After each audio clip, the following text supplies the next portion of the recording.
पुस्तक राजस्थानी लोक कथाएं, कहानी चोर बेटा। लेखक श्री गोविंद अग्रवाल।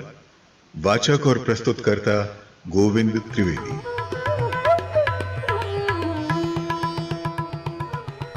एक सेठ सेठानी रात को अपने घर में सो रहे थे। आधी रात को एक चोर उनके घर में घुस आया। सेठ ने उसे देख लिया, लेकिन उसने सोचा कि इसे युक्ति से पकड़ना चाहिए। यूं सोचकर उसने सेठानी को जगाया और दोनों ने चोर को पकड़ने की तरकीब सोच ली। वे दोनों आपस में बातें करने लगे। सेठ ने सेठानी से कहा, अपने पास धन तो बहुत है, लेकिन लड़का नहीं है, इसलिए अपने मरने के बाद इस सारे धन का क्या होगा? सेठानी बोली, यही तो चिंता मुझे भी रात दिन लगी रहती है। यदि कोई लड़का गोद ले लें तो भी अच्छा है। इस पर सेठ ने कहा कि यदि कोई इस समय मुझे आकर कह दे, पिताजी मैं आपका बेटा हूं, तो तुम्हारी कसम सारा धन मैं उसको ही दे दूं, चाहे वो कोई भी हो। सेठानी ने कहा, हां, इसमें मुझे भी बड़ी खुशी होगी, लेकिन कोई ऐसा करने वाला भी तो हो।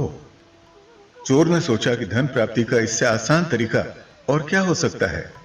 ये स्वर्ण अवसर तो संयोग से ही हाथ लगा है। वो उसी वक्त सेठ के पास चला गया और बोला, पिताजी पिताजी मैं आपका बेटा हूं। इतना सुनते ही सेठ की खुशी का कोई ठिकाना नहीं रहा। उसने सेठानी से कहा कि आज भगवान ने मेरी इच्छा पूरी कर दी। मुझे अपने मुंह से किसी ने पिताजी कहा तो सही। अब तुम शीघ्र सारा धन लाकर अपने बेटे को दे दो। सेठानी ने कहा, ऐसी भी क्या जल्दी है?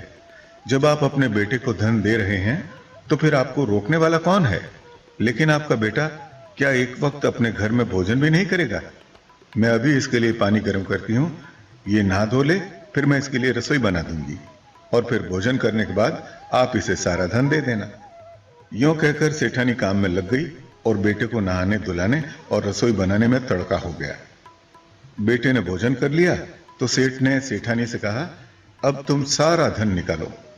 सेठानी ने कहा, मैं सारा धन निकाल के रखती हूं, लेकिन इतना धन ये कोई सिर पर उठाकर थोड़े ही ले जाएगा। सेठ ने सेठानी से कहा, तब तक मैं एक मजदूर को लेकर आता हूं। सेठानी धन निकालने में लगी और सेठ मजदूर लाने के लिए निकल पड़ा। घर से निकलकर सेठ शीघ्रता से कोतवाली गया और कोतवाल को बुला लाया।